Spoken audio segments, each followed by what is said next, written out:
विद्यार्थी मित्रांनो, कालच्या पिरियडमध्ये आपण बी ए द्वितीय वर्ष सेमिस्टर 4 आणि पेपर 7 छत्रपती शिवाजी महाराज आणि त्यांचा काळ इसवी सन 1630 ते 1707 या पेपरचा अभ्यास करत असताना प्रकरण क्रमांक 3 मराठ्यांचे स्वातंत्र्य युद्ध किंवा मराठ्यांचा स्वातंत्र्य संग्राम या प्रकरणातील भाग पाहण्यास सुरुवात केली होती. आणि त्यामध्ये सर्वप्रथम आपण मराठ्यांचं स्वातंत्र्य युद्ध किंवा रणसंग्राम जे छत्रपती संभाजीराजे यांच्या हत्येनंतर, त्यांच्या मृत्यूनंतर जे छत्रपती राजाराम यांनी निकराचा असा लढा दिला, तो म्हणजेच तत्कालीन स्थितीमध्ये 1700 पर्यंत जो लढा हा छत्रपती राजाराम यांनी मुघलाविरुद्ध दिला, औरंगजेबाला लढा दिला. त्याच्यानंतर छत्रपती राजाराम यांच्या मृत्यूनंतर म्हणजेच इसवी सन 1700 मध्ये छत्रपती राजाराम यांचा मृत्यू झाला आणि छत्रपती राजारामांच्या मृत्यूनंतर संभाजीपुत्र शाहू हा औरंगजेबाच्या कैदेमध्ये होता. आणि अशा परिस्थितीमध्ये महाराणी ताराबाई जी छत्रपती राजाराम यांची पत्नी, हिने साम्राज्याची धुरा सांभाळण्याचं काम केलं. आणि तत्कालीन स्थितीमध्ये छत्रपती राजाराम आणि महाराणी ताराबाई यांचा पुत्र शिवाजी द्वितीय जो 4 वर्षाचं आयुष्य म्हणजे लहान बालक असताना त्याचं राज्यकारभार हा त्याची आई म्हणजेच महाराणी ताराबाई यांनी सांभाळण्यास प्रारंभ केला आणि मराठ्याच्या स्वातंत्र्य युद्धाला पुन्हा एकदा म्हणजे छत्रपती राजारामानंतर एक स्त्री नेतृत्व लाभलं गेलं.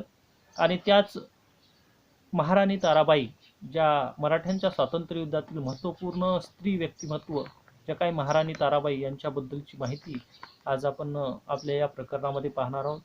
त्यामध्ये सर्वप्रथम ज्या काही प्रास्ताविक किंवा छत्रपती राजारामानंतर सत्तेवर आलेल्या महाराणी ताराबाई यांच्याबद्दलची माहिती पाहत असताना इसवी सन 1700 ते इसवी सन 1707 मध्ये महाराणी ताराबाई यांनी तत्कालीन स्थितीमध्ये आपल्या या प्रकरणाचा जो शेवटच आहे की 1707 पर्यंत म्हणजे औरंगजेबाच्या मृत्यूपर्यंत जो मुघलांना किंवा औरंगजेबाला जो लढा महाराणी ताराबाईंनी दिला, तो लढा एक पराक्रमी आणि एक शूर शासनकर्ता ज्या पद्धतीने दिला जातो त्याच पद्धतीने महाराणी ताराबाईंनी एक लढा देण्याचं काम केलं.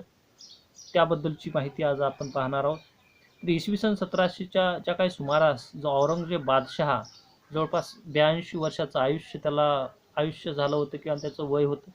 अशा स्थितीमध्ये 1700 मध्ये जे काही छत्रपती राजाराम यांचा मृत्यू झाला आणि त्यानंतर ज्या काही 82 वर्षाच्या औरंगजेबाला वाटत होतं की आता मराठ्याचे छत्रपती जसं छत्रपती शिवाजी महाराज यांच्यानंतर आलेले छत्रपती संभाजी महाराज आणि त्याच्यानंतर छत्रपती राजाराम महाराज या तीनही छत्रपतींचा अंत झाल्यानंतर, मृत्यू झाल्यानंतर आता मराठ्यांची सत्ता पूर्णपणे आपल्याला मिळवता येईल.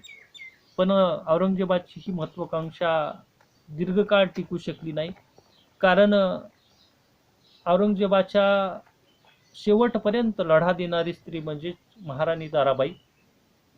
आता या महाराणी ताराबाईबद्दलची माहिती पाहण्या अगोदर राजारामांच्या ज्या पत्नी होत्या त्याबद्दलची माहिती पाहू. तर छत्रपती राजाराम यांच्या 4 पत्न्या होत्या. त्यामध्ये ताराबाई ही सर्वात वडील असणारी, त्यानंतर जानकीबाई, त्यानंतर राजसबाई आणि शेवटची अंबिकाबाई. आणि जेव्हा राजारामाचा मृत्यू इसवी सन 1700 मध्ये झाला त्यावेळेस अंबिकाबाई या राजारामासोबत सती गेल्या, म्हणजेच राजारामाचा मृत्यू झाला त्याच चितेवर किंवा अग्नीवर त्यांनी आपला देह ठेवला आणि त्या ठिकाणी सती जाण्याचं काम अंबिकाबाई या तत्कालीन स्थितीमधल्या असणाऱ्या त्यांच्या पत्नीने केला. पण औरंगजेब हा मराठेशाहीचा जो अंत करणार होता, म्हणजेच राजारामाच्या मृत्यूनंतर मराठा साम्राज्य संपला अशी जी महत्त्वाकांक्षा होती ती पूर्णपणे अयशस्वी करण्याचं काम जे काही मनाशी एकनिष्ठता किंवा दृढ विश्वास असणारी त्यांची पहिली पत्नी म्हणजे ताराबाई यांनी सती न जाता तत्कालीन स्थितीमध्ये आपला जे काही पुत्र शिवाजी द्वितीय जो 4 वर्ष आयुष्य असणारा किंवा वयाने 4 वर्ष असणाऱ्या आपल्या या मुलाचा राज्यकारभार करण्यास त्यांनी पाहण्यास सुरुवात केली. आणि तेव्हापासून महाराणी ताराबाई यांचा जो कालखंड किंवा काळ सुरुवात झाला. तर आज महाराणी ताराबाईची माहिती पाहत असताना सर्वप्रथम त्यांच्या जन्मापासून माहिती पाहू. तर राजाराम महाराजांची जी पत्नी म्हणजेच शिवाजी द्वितीय यांची आई म्हणजे महाराणी ताराबाई ही राजारामाची पत्नी होती. आणि महाराणी ताराबाई ही हंबीरराव मोहिते जे मराठा सरदार म्हणून ओळखले जात होते त्यांची मुलगी जी ताराबाई म्हणून ओळखली जात होती. आणि त्यांचं मूळ नाव ही सीताबाई असं होतं. आणि तत्कालीन स्थितीमध्ये त्यांचा जन्म हा इसवी सन 1675 मध्ये हंबीरराव मोहिते यांच्या घरी झाला, किंवा हंबीरराव मोहितेची जी काही मुलगी म्हणून तिचा जन्म झाला. आणि पुढे या हंबीरराव मोहितेंनी जे काही छत्रपती घराण्यातील जे काही शिवाजी महाराजांचे द्वितीय पुत्र राजाराम महाराज यांच्याशी ताराबाई यांचा विवाह झाला इसवी सन 1683 मध्ये. आणि त्याच कालखंडामध्ये ज्या काही राजाराम आणि ताराबाई त्याचबरोबर अन्य स्त्रिया असतील या सर्वांना छत्रपती संभाजी महाराजांनी कैदेमध्ये टाकलं होतं. पण राजारामाच्या छत्रपती संभाजी महाराजांच्या मृत्यूनंतर म्हणजे जवळपास 1689 मध्ये रायगडावरून ज्या काही वेढ्यातून जी काही मुक्तता ही महाराणी ताराबाई त्याचबरोबर राजाराम महाराज महाराणी ताराबाई यांची मुक्तता ही तत्कालीन स्थितीमध्ये झाली. आणि अशा स्थितीमध्ये त्यांनी राजाराम महाराजासोबत जे काही जिंजीचा वेढा असेल या वेढ्यातून सुटका करून घेतली. त्याचबरोबर ज्या काही राजाराम महाराजांसोबत त्यांचं आयुष्य व्यतीत केलं. आणि अशा स्थितीमध्ये इसवी सन 1700 मध्ये राजारामांचा मृत्यू झाल्यानंतर मराठ्यांची पूर्ण सत्ता ही राजारामाचे पुत्र जे काही 9 जून 1696 मध्ये त्यांचा जन्म झाला होता तेच म्हणजे शिवाजी द्वितीय जे 4 वर्ष त्यांचं वय होतं. त्यांचा राज्यकारभार पाहण्याचं काम महाराणी ताराबाईने आपल्या पतीच्या निधनानंतर काम केलं. आणि ज्या काही औरंगजेबाची जी महत्त्वाकांक्षा पूर्णपणे साम्राज्य मिळवून घेण्याचं होतं ते पूर्णपणे त्यांनी नष्ट करण्याचा काम सुरू केलं. आणि अशा स्थितीमध्ये इसवी सन 1700 ते 1707 या कालखंडामध्ये 7 वर्षाच्या काळामध्ये पहिल्या 2-3 वर्षामध्ये त्यांनी औरंगजेबाला शह न देता काही काळ ज्या काही मराठ्यांचं राज्य हे टिकून ठेवण्यासाठी प्रयत्न केला. त्यामध्ये जे झुल्फिकार खान यांनी तत्कालीन स्थितीमध्ये 7 फेब्रुवारी 1698ला जो जिंजीचा किल्ला होता त्या किल्ल्याला ताब्यात घेतला. आणि त्या ताब्यात घेतल्यानंतर राजाराम महाराज त्या ठिकाणावरून निघून गेले. आणि अशा स्थितीमध्ये महाराणी ताराबाई सह इतर 3 ज्या काही त्यांच्यासोबत असणाऱ्या राजारामाच्या पत्न्या व 2 मुली ह्या झुल्फिकार खान यांच्या ताब्यामध्ये आल्या. त्यावेळेस झुल्फिकार खानाने त्यांची जी रवानगी गणोजी शिर्के नावाच्या मोहिती सरदाराच्या हवाली केलं या सर्वांना. आणि ते सर्व तत्कालीन स्थितीमध्ये 1698 मध्ये जो जिंजीचा किल्ला ताब्यात घेण्याचं काम ज्यावेळेस औरंगजेब करत होता किंवा छत्रपती राजारामाला पकडण्याचा प्रयत्न करत होता त्यावेळेस सर्व कुटुंबीय हे पन्हाळगडावर एकत्र होते. आणि ताराबाई ही छत्रपती शिवाजी महाराजांची जी काही शूर सेनापती हंबीरराव मोहितेची जी कन्या असल्यामुळे त्यांनी तत्कालीन स्थितीमध्ये छत्रपती शिवाजी महाराजांच्या काळापासूनची जी आक्रमक भूमिका त्यांनी पाहिली होती. आणि अशा स्थितीमध्ये ताराबाईने जे काही राजारामाविरुद्ध होणारा आक्रमण किंवा जिंजीचा वेढा हा त्यांनी पाहिला होता. आणि अशा स्थितीमध्ये 9 जून 1696 मध्ये ताराबाईचा पुत्र म्हणजेच ताराबाई व राजारामांना एक पुत्र झाला तो म्हणजे शिवाजी द्वितीय. आणि तो साम्राज्याचा पुढचा वारस म्हणून किंवा छत्रपती म्हणून नावारूपाला आला. मग अशा स्थितीमध्ये राजारामाचा मृत्यू 1700 मध्ये झाल्यानंतर त्यावेळेस महाराणी ताराबाई यांचं वय फक्त 25 वर्ष होतं. आणि अशा कालखंडामध्ये 4 वर्षाच्या आपल्या लहान पुत्राला छत्रपती शिवाजी द्वितीय यांना छत्रपती म्हणून घोषित केलं. आणि मातब्बर जे सरदार होते यांच्या मदतीने राज्यकारभार करण्यास प्रारंभ केला. त्यावेळेस ज्या औरंगजेबाने जी काही ताराबाई विरुद्ध आक्रमक भूमिका घेण्यास प्रारंभ केली होती, त्यावेळेस ताराबाईने औरंगजेबासोबत तह करण्याचं ठरवलं, परंतु औरंगजेब तह करण्यास राजी नव्हता, कारण मराठ्यांची पूर्ण सत्ता त्याला ही नष्ट करण्याचं एक धोरण त्याने आखलं होतं. आणि अशा स्थितीमध्ये इसवी सन 1700 मध्ये सातारा हा मोगलांच्या ताब्यामध्ये आला. आणि जी काय औरंगजेबाने वसंतगड नावाचा किल्ला जो राजारामाच्या मृत्यूच्या वेळेस साताऱ्यातला वेढा दिला, आणि साताऱ्याच्या किल्ल्याभोवती औरंगजेबाने जो मोठमोठे असे सुरंग लावले आणि साताऱ्याचा किल्ला जिंकून घेण्यासाठी अनेक असे आक्रमण करण्यास प्रारंभ केला. अशा स्थितीमध्येच जे काय 13 एप्रिल 1700 मध्ये राजारामाचा मृत्यू झाल्यानंतर त्या ठिकाणचा किल्लेदार जे सुभांजी नावा होता, त्यांनी राजारामाच्या मृत्यूनंतर आणि गडावरील अन्नधान्य किंवा युद्धसामग्री संपुष्टात आल्यामुळे 21 एप्रिल 1700 मध्ये साताऱ्याचा जो किल्ला होता तो पूर्णपणे औरंगजेबाच्या हवाली केला. आणि मराठ्यांना बादशाने एक परत जाऊ दिलं. त्यानंतर औरंगजेब बादशाह हा मराठ्यांचे एक एक राज्य जिंकून घेण्याचा प्रयत्न करत होता. त्यांनी परळी मोगलांच्या ताब्यामध्ये, म्हणजेच 9 जून 1700 मध्ये सज्जनगड, जो परळी या ठिकाणचा सज्जनगड, जो साताऱ्याच्या पश्चिमेला 3 मैलावर असणारा किल्ला होता, त्या किल्ला जिंकण्यासाठी त्यांनी प्रारंभ केलं. आणि 30 एप्रिल 1700 रोजी किल्ल्याला वेढा दिला गेला. त्यावेळेस मराठी मोगलांना शह देण्यासाठी लपून छपून आक्रमण करण्यास प्रारंभ केलं होतं.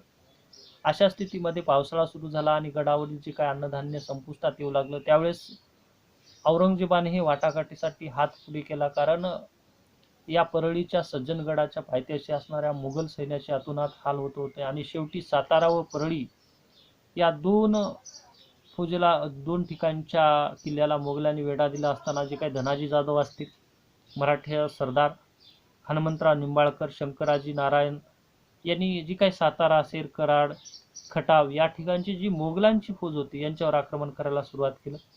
त्यावेळेस जी परळीचा किल्ला औरंगजेबाच्या ताब्यात आला, परंतु मराठ्याच्या गनिमी काव्यामुळे जी काही मराठ्यांचं सैन्य मारलं गेलं, अनेक जे काही अन्नधान्य लोटलं गेलं, आणि सततचं होणारं जे काही पाऊस कोसळणारा आणि भीषण अन्नाची टंचाई, अशा स्थितीमध्ये औरंगजेबाने ज्या काही 45 मैल अंतरावर असणाऱ्या भूषणगडावर, म्हणजेच परळी या ठिकाणाहून भूषणगडाकडे जाण्यास निघाला.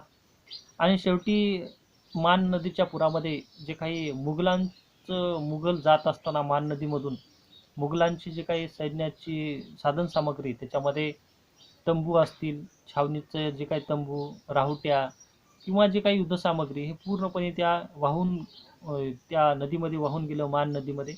त्याचबरोबर औरंगजेब बादशाह त्या नदीमधून जात असताना ऑक्टोबर महिन्याच्या काय पुराचा जो फटका बसला, त्यामध्ये औरंगजेबाच्या गुडघ्याला सुद्धा एक गंभीर अशी दुखापत झाली.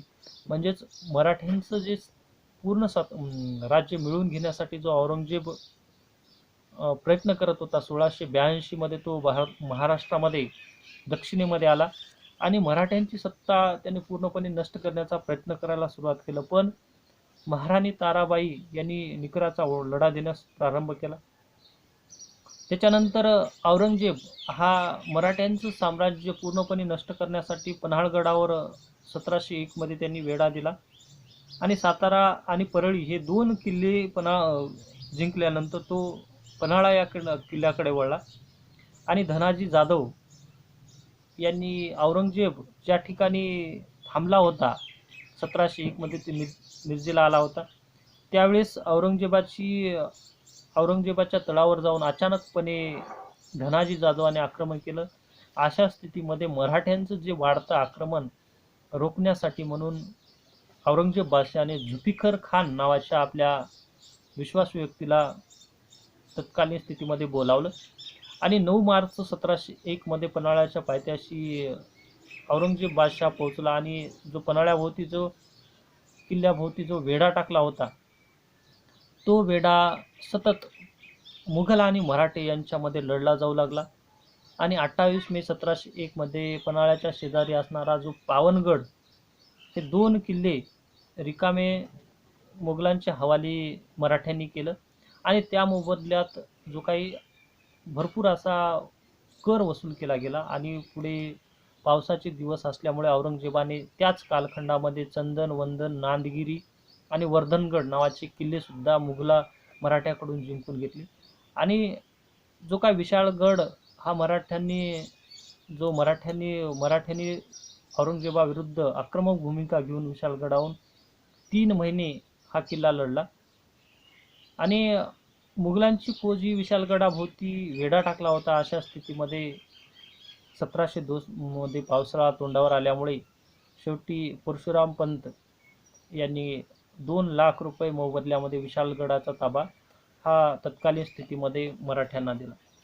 म्हणजेच पावसाचे दिवस नसताना मराठा सरदार हे मुघलांना तीव्रपणे लढत होते आणि पावसाळा आल्यानंतर तो किल्ला मुघलांच्या ताब्यात घेऊन त्याच्याकडून अफाट अशी धनसंपत्ती किंवा पैसा वसूल करायचा आणि मुघलांकडे तो सोपवायचा. पुन्हा पावसाळा संपल्यानंतर मुघलांचे पुन्हा एकदा किल्ले मुघलाकडून परत मिळवायची अशा प्रकारची भूमिका ही महाराणी ताराबाईची होती. म्हणजेच महाराणी ताराबाई ही आक्रमक भूमिका घेणारी महाराणी म्हणून ठरली गेली. कारण तत्कालीन स्थितीमध्ये चे राज्य म्हणजे छत्रपती शिवाजी महाराजांनी निर्माण केलेलं हिंदवी राज्य, या राज्याचं नेतृत्व हे ताराबाईने करण्यास प्रारंभ केलं होतं आणि अशा स्थितीमध्ये मुघलांनी किल्ल्याला वेड्यात गुंतून ठेवायचं. मुघल जे असतील त्यांना जो काही किल्ल्याभोवती वेढा देण्यास भाग पाडायचं आणि गनिमी कावा पद्धतीने त्यांच्या सदन असणाऱ्या महत्त्वपूर्ण ठिकाणावर आक्रमण करायचं. अशा प्रकारची भूमिका ही महाराणी ताराबाईंनी घेतली. त्यामुळे छत्रपती राजारामाची पत्नी जी महाराणी ताराबाई यांनी तत्कालीन स्थितीमध्ये 1702 मध्ये स्वराज्याबाहेर आक्रमण करण्याची भूमिका, म्हणजेच गुजरात असेल, माळवा, आंध्र, कर्नाटक, तामिळनाडू या ठिकाणी मराठ्यांच्या फौजा पाठवल्या. जेव्हा औरंगजेब बादशाह दक्षिणेमधले किल्ले घेण्यासाठी आक्रमक भूमिका घेत होता, त्याच वेळेस मोगल बादशाहचे जे काही समृद्ध असे प्रांत होते, त्यामध्ये जे काही स्वराज्याच्या बाहेर असणारे त्या ठिकाणी आक्रमण करण्याची भूमिका घेतली. त्यामुळे औरंगजेब बादशाह सुद्धा महाराणी ताराबाईच्या ज्या युद्धनीती समजू घेऊ शकला नाही. कारण आक्रमक ज्या ठिकाणी महाराणी ताराबाई जाईल त्या ठिकाणी त्यांचे सैन्य हे तो प्रदेश लुटून घ्यायचे. म्हणजेच औरंगजेबाने किल्ले जिंकणे म्हणण्यापेक्षा मराठ्याकडून विकत घेतले अशा प्रकारची भूमिका मानली जाते. कारण पावसाळा आला की ते किल्ले देऊन टाकायचे आणि त्याच्याकडून पैसे वसूल करायचे आणि पुन्हा पावसाळा संपल्यानंतर ताबा मिळवायचा. अशा स्थितीमध्ये औरंगजेबाने जवळपास 1703 ते 1704 मध्ये सिंहगड असेल, राजगड आणि तोरणा हा जे जिंकून घेतलं होतं. म्हणजेच औरंगजेबाने मराठ्यांचे जे किल्ले घेण्याचे जे सत्र चालू ठेवलं होतं, त्यामध्ये 1702 मध्ये सिंहगडला वेढा दिला आणि पैसा देऊन तो जिंकून घेतला. त्यांच्यानंतर मराठा फौजा माळवा, गुजरात, खानदेश, वराड या भागामध्ये गेल्यानंतर त्या ठिकाणी लुटालूट सुरू केली आणि 1730 मध्ये राजगडावर वेढा दिला. शेवटी हाही किल्ला मराठ्यांना जो काही धनसंपत्ती देऊन औरंगजेबाला जिंकून घ्यावं लागलं. म्हणजेच जे काय परसोजी भोसले असतील किंवा नेमाजी शिंदे यांनी वराड आणि माळव्यामध्ये लुटालूट सुरू केली. त्याचबरोबर ताराबाईचा जो आदेश दिला होता त्या आदेशानुसार मराठा सैन्याने मुघल सैन्याला पकडायचं, त्याला जीवे न मारता त्यांच्याकडून जिवंत पकडल्यानंतर मराठा सरदारांनी त्यांच्याकडून अफाट असा कर जमा करायचा किंवा खंडणी वसूल करायची आणि त्याला सोडून द्यायचं. म्हणजेच मुघल सैन्यांनी मराठा सैन्याच्या दृष्टीने म्हणजे मुघल सेना सापडली किंवा मुघल सेनापती सापडला म्हणजे मराठ्याच्या दृष्टीने त्यांचं धन मिळवण्याचं एक साधन हे त्याला सापडलं गेलं. आणि अशा स्थितीमध्ये 1704 मध्ये मराठा व बेरड ह्या दोन कृष्णा आणि भीमा या दोन नद्याच्या दोआबामध्ये वानिक खेडा नावाच्या ठिकाणी बेरडांची एक राजधानी होती आणि मराठे आणि बेरड यांच्यामध्ये युती झाली 1704 मध्ये. आणि ही युती झाल्यानंतर मराठा आणि बेरड यांनी औरंगजेबाविरुद्ध एक आक्रमक भूमिका घेतली. शेवटी औरंगजेब 1705 मध्ये वानिकखेडा किल्ल्याचा ताबा त्यांनी मिळवला आपल्या सैन्याच्या मदतीने. पण ताराबाईने सिंहगड असेल, लोहगड आणि राजमाचे जिल्हे हे मोगलाकडून पूर्णपणे जिंकून घेतले. आणि 1705 मध्ये मराठी व सुरत, बऱ्हाणपूर या मोगलाची प्रसिद्ध जे शहरे हे लुटण्याचं काम हे तत्कालीन स्थितीमध्ये ह्या मराठा सैन्याने केलं. आणि त्याच काळामध्ये निकोलाय मनुची या प्रवासी असेल त्यांनी तत्कालीन स्थितीमध्ये जे काय हाल अपेष्टा यांनी मांडण्याचं काम केलं. म्हणजे 1702 ते 1704 मध्ये जे काही दक्षिणेमध्ये प्लेग सारखा रोग असेल किंवा जी काही उपासमारीची वेळ आली, यावेळेस मुघल सैन्यसुद्धा आपल्या पोटाची खळगी भरण्यासाठी रस्तोरस्ती ही फिरत होती. आणि तत्कालीन स्थितीमध्ये सैन्याची आतोनात हाल झाली होती. पण 25 वर्षात दक्षिण मोहिमेवर किती खर्च केला हे औरंगजेबाला कळू शकले नाही, कारण मराठ्यांचं पूर्ण स्वातंत्र्य मिळवून घेण्यासाठी तत्कालीन त्यांनी काम केलं होतं. बादशहाचा जो शेवटचा दिवस म्हणजेच 20 फेब्रुवारी 1707 मध्ये औरंगजेब बादशहाचा मृत्यू झाला. आणि वानिकखेडा मोहीम जी बादशाह औरंगजेबाची शेवटची मोहीम ठरली गेली. आणि या मोहिमेमध्ये विजय मिळवल्यानंतर तो अहमदनगरला आला आणि जो 1706 मध्ये आला. आणि औरंगजेबाची जे काही जास्त म्हणजे 82 वर्ष वय झालं होतं, परंतु इच्छाशक्ती म्हणजेच मराठ्यांचं पूर्ण राज्य बुडवण्याचं किंवा नष्ट करण्याची जी मोहीम त्यांनी 25 वर्ष मराठ्यांशी टक्कर दिली. पण सततचे युद्ध असेल, वाढते वय, मोगल सेनापतीची नाहकर्ते म्हणजे उदासीनता, अशा बळामुळे बादशाह औरंगजेब हा खचला गेला. आणि शेवटी तत्कालीन स्थितीमध्ये 20 फेब्रुवारी 1707 मध्ये त्याचा मृत्यू झाला. म्हणजेच अहमदनगर या ठिकाणी मृत्यू झाल्यानंतर बादशाह जो महान शेवटचा मुघल बादशाह म्हणून ओळखला जात होता, ज्यांनी दक्षिणेमधल्या मराठा सत्ता पूर्णपणे नष्ट करण्याचे त्यांनी धोरण आखलं होतं, परंतु तो पूर्ण यशस्वी झाला नाही. अशा स्थितीमध्ये महाराणी ताराबाई यांनी शेवटपर्यंत 1707 पर्यंत औरंगजेब बादशाहाला लढा दिला. म्हणूनच महाराणी ताराबाई ही एक भारताच्या इतिहासातील एक तेजस्वी स्त्री आणि मराठा साम्राज्याची जी काही रणरागिणी म्हणून ओळखली जातं, त्यामध्ये छत्रपती राजाराम यांच्या मृत्यूनंतर स्वराज्याचा दुसरा जो जबरदस्त धक्का बसला होता, अशा वेळेस आपल्या पुत्राला छत्रपती पद दिलं. आणि ज्यावेळेस संभाजीपुत्र शाहू मुघलांच्या ताब्यात असताना सुद्धा आपला पुत्र 4 वर्षाचा पुत्र शिवाजी याला राज्यकारभार सांभाळण्याचा प्रारंभ केलं. आणि तत्कालीन स्थितीमध्ये मराठ्यांची जी छत्रपती राजारामाच्या मृत्यूनंतर जी पोकळी होती ती भरून काढण्याचं किंवा नेतृत्व करण्याची क्षमता ही ताराबाईंनी साध्य केली.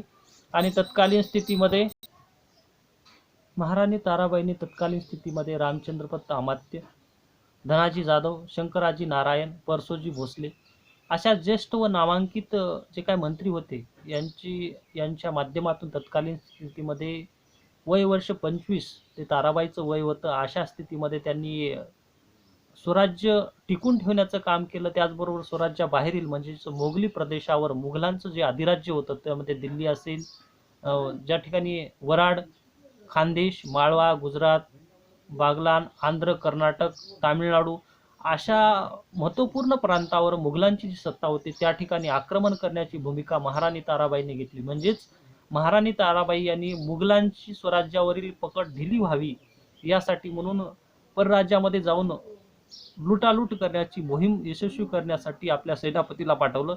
अशा स्थितीमुळे महाराणी ताराबाईला एक यशस्वी युद्ध नेतृत्व असणारी स्त्री म्हणून ओळखली जाते. त्याचबरोबर खंबीर आत्मविश्वास आणि आक्रमक भूमिका असणारी स्त्री म्हणजे महाराणी ताराबाई हंबीरराव मोहितेची कन्या होती. आणि त्यांनी छत्रपती शिवाजी महाराजांचं राज्य ही जवळून पाहिलं होतं आणि तत्कालीन स्थितीमध्ये ज्या काही हंबीरराव मोहितेची कन्या हिने जवळपास 3 वर्ष प्रथम 3 वर्ष जे काही साम्राज्य हिंदवी स्वराज्य टिकून ठेवण्यासाठी संरक्षणात्मक भूमिका घेतली, पण त्यानंतर आक्रमक भूमिका घेतली. यावेळेस औरंगजेब बादशहाला वाटत होतं की मराठे आग्रा दिल्लीवर सुद्धा चालून येतील की काय, अशा प्रकारची भूमिका ही महाराणी ताराबाईंनी निर्माण केली होती. आपल्या सेनापती किंवा अन्य सैन्य असतील यांना एक मोकळं वातावरण निर्माण करून त्यांनी 7 वर्ष मुघलांना झुंज देण्याचं काम ही लष्करी डावपेचाच्या माध्यमातून ताराबाईंनी केलं. आणि अशा स्थितीमध्ये मराठाशाही नष्ट करण्याची जी भूमिका औरंगजेब बादशाह घेत होता, अशा वेळेस युद्धसामग्री किंवा जे काही किल्ल्यावरील अन्नधान्य या ठिकाणी जोपर्यंत आहेत तो टिकून ठेवायचं आणि ते पूर्ण संपल्यानंतर मुघलांना किल्ला ताब्यात द्यायचा आणि त्यांच्याकडून खंडणी वसूल करायची, अशी आक्रमक भूमिका महाराणी ताराबाईंनी घेतली. म्हणूनच महाराणी ताराबाईची जी काही लष्करी डावपेच यामुळे मुघल बादशाह हा पूर्णपणे खचला गेला आणि तत्कालीन स्थितीमध्ये मुघलांच्या स्वराज्यातील प्रदीर्घ वास्तवामुळे स्वराज्याची जी पूर्णपणे स्वराज्य मिळवून घ्यायचं किंवा मराठे स्वराज्य पूर्णपणे नष्ट करण्याची जी महत्वाकांक्षा होती, ती औरंगजेबाचं स्वप्न हे धुळीस मिळवण्याचं काम महाराणी ताराबाईने केलं. आणि तत्कालीन स्थितीमध्ये मराठेशाही ज्या पद्धतीने आदिलशाही आणि मुघलशाही ही जी काही आदिलशाही असेल किंवा कुतुबशाही ही मुघलांनी पूर्णपणे नष्ट केली, त्याचप्रमाणे मराठीशाही नष्ट करण्याची जी भूमिका औरंगजेबाची होती, ती भूमिका 1707 पर्यंत औरंगजेबाच्या मृत्यूपर्यंत महाराणी ताराबाई यांनी ती मिळू दिली नाही. म्हणजेच मराठ्यांच्या इतिहासात एक दैदिप्यमान कालखंड म्हणून महाराणी ताराबाईचा कालखंड ओळखला जातो. तर आज आपण महाराणी ताराबाई यांच्याबद्दलची पूर्ण माहिती पाहिली. तर उद्या आपण महाराणी ताराबाई आणि ज्या पद्धतीने पराक्रम गाजवला त्याच पद्धतीने मराठ्याच्या स्वातंत्र्य युद्धामध्ये ज्या संताजी घोरपडे आणि धनाजी जाधव या शूर मातब्बर मराठा सरदारांची माहिती किंवा त्यांचं कार्य आणि कर्तबगारी याबद्दलची माहिती पूर्णपणे अभ्यासणार आहोत.